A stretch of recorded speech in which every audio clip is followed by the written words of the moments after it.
Пайғамбарымыз айтты дейді бір күні мешітке. Қазір мешітке тірі жүрген жәннати адамды көресіңдер ма? Сол кіріп келеді деді дейді. Көрейік о кісіні, кім екен дедік. Бір кісі кірді. Намазға кіргендей дәрет алған, үстінен су тамып тұр сақалдарынан.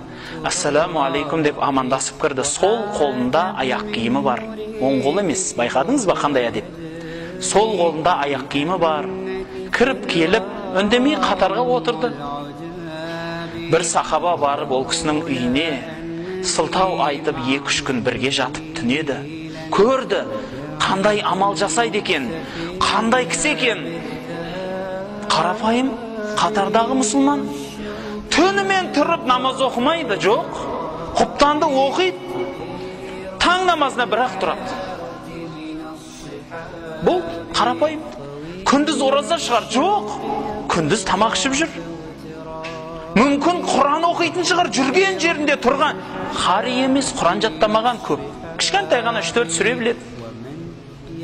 Ендігім сонда ол. Намазы қарапайым, оразасы ондай емес, Құраны ондай емес. Қандай адам? Ақыры шыдай алмай сұрайды. Сіз пайғамбар мақтайтын не тірлік істедіңіз сонша дейді. Білмеймін. Пайғамбарымыз бірақ бір айтқан сөзі бар. Ей пәленше, сенің маған бір ісің ұнайды. Кешке жатарда, я Аллахым, бүкіл барлық мұсылмандардың барлығын кешірдім деп жатасың дейді.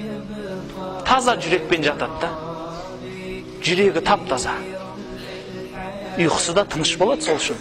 Қорылдап тұрып, қанып ұйықтайды.